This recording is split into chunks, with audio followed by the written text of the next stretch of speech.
All right, I'm calling it now. I am declaring threat level midnight. The Office leaves Netflix tomorrow.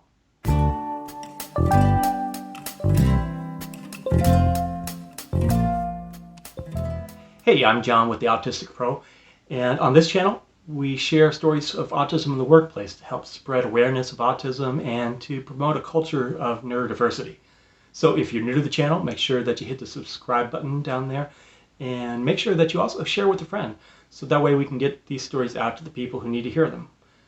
So anybody who knows me knows that I absolutely love The Office. One of the things that goes along with being autistic is just intense special interests, and The Office is definitely one of mine. It's something that if I sit down to watch TV, there is an 80 to 90% chance that that's going to be what I pick to watch.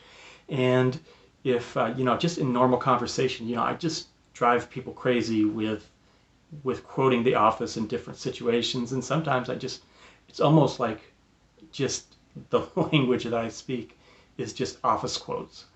And so I thought, as I've watched the series over the years, I've noticed that there are certain characters that really tend to show some autistic traits that are never identified as autistic, but I think that there's a good chance that they may be on the spectrum somewhere.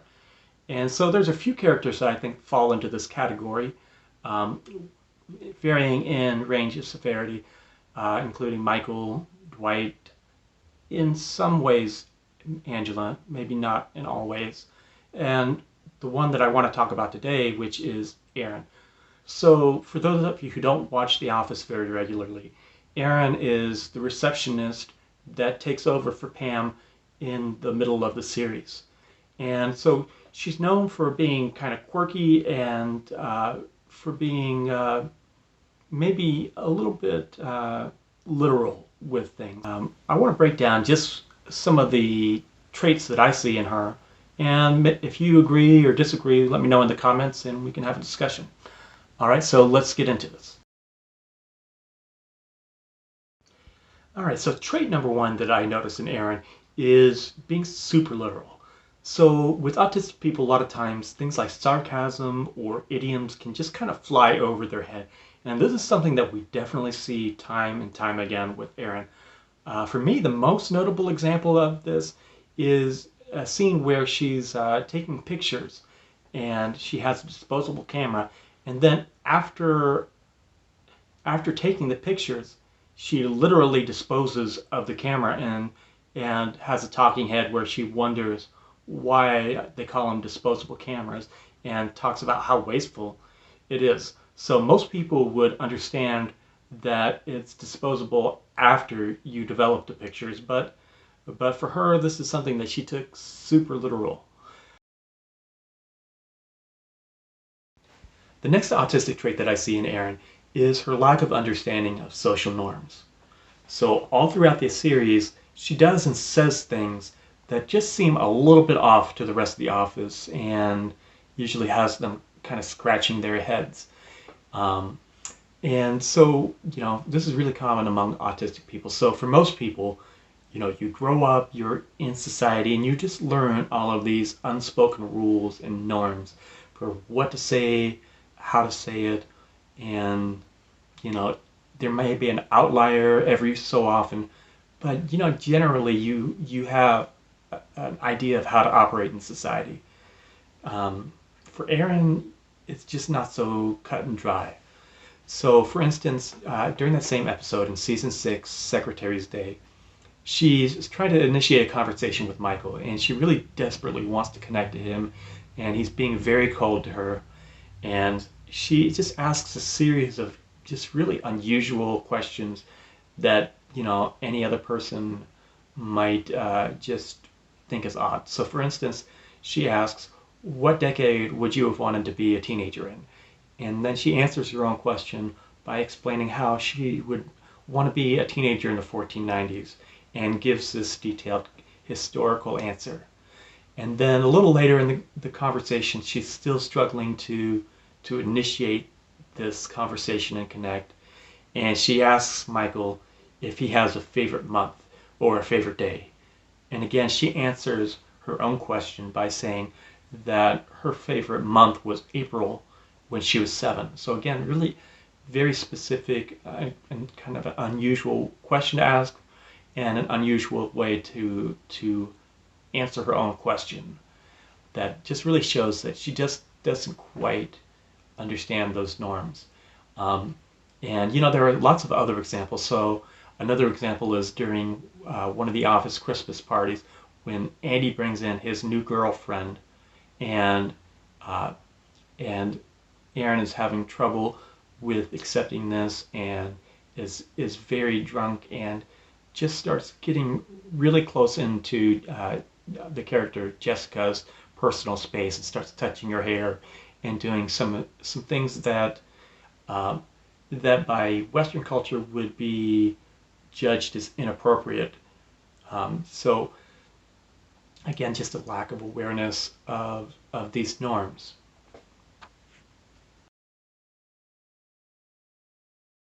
So trait number 3 I want to talk about is meltdowns. And so this is definitely a lot more rare for Erin in the series, but there are a couple of notable meltdowns where she definitely shows some autistic tendencies. And probably the biggest one that comes to mind is during season 6.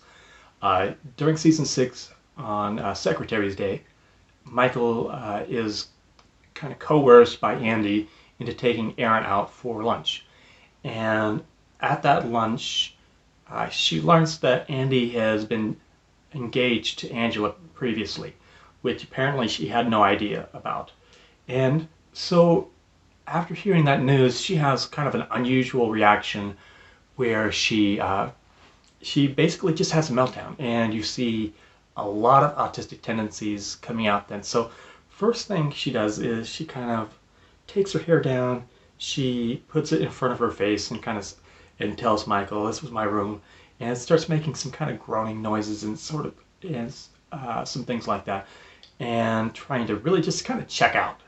And I know for myself, this is something that when I'm having a meltdown or sensory overload, that I can kind of do the same thing. I try to just get away any way I can. But then you also see some self-soothing behaviors. So these are called stims by most autistics. So one thing you see her do is kind of flap her hands, and that's really a stereotypical self-soothing behavior that a lot of autistic people do. I myself don't usually do that. But then you also see her during this time with her hair in front, kind of rocking back and forth. And that is definitely something that I do, and I know a lot of other autistic people do. And so these stimming behaviors, they can come about just as a way to either calm yourself down when there's something upsetting happening, as well as just an expression of excitement or anxiety. So it can be a lot of things, but or just even kind of playing into that whole special interest, just something that you really form a deep habit in. And another aspect of this meltdown that she has that really speaks to something common in autism is just that need for routine. And so when what she expects to happen is broken, then that causes this meltdown. And having experienced it myself, and then also having seen my younger brother especially experience this, I can relate to where everybody in the restaurant starts kind of keying in on her. Michael is kind of just trying to play it off, is obviously embarrassed, and so this is common. And so it's great for an autistic person in this situation to kind of have a place where they can escape. So like at my workplace, we actually have a Zen room, so that things get too much, you need to calm down, whatever. It's low lights, it's dark and kind of quieter than the rest of the office, so that that can be a great option. Or even just finding wherever there's a quiet space, just to be able to get your wits back about you. And so being able to provide for that is huge for someone who's on the spectrum.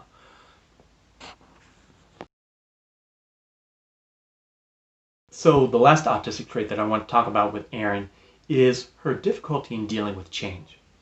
And so you see this throughout the series. One early example of this is when Jim and Pam come back from their honeymoon, and they bring home some coco leche candy, and they want to place it on the reception desk. Erin, she kind of has a little bit of a freak out there and insists that they go through the normal procedure of asking for Michael's permission to have this candy out there, even though everybody knows it's probably not a big deal. Later on in the series, you see another run-in with Pam where Erin is asked to cover for her with a shipment of pens that is coming into the office. So again, being literal, she doesn't quite understand what Pam is asking her when she says to cover for her. And then when she's expected to receive the shipment and basically just put it away, she just struggles with what to do and goes back and forth, deciding on whether or not she means put it away, whether it's going to be taking her job to do that, and just really is clueless about what to do with these pens. Because her normal day-to-day routine is answering phones, setting appointments, taking messages, just doing secretary type of work. And so this break in routine is just more than she can handle. So there you have the things that I see in Erin that really point towards autism.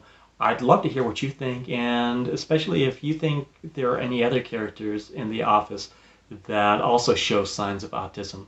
Let me know what you think in the comments, and again, make sure that you share this episode with a friend, and thanks for stopping by.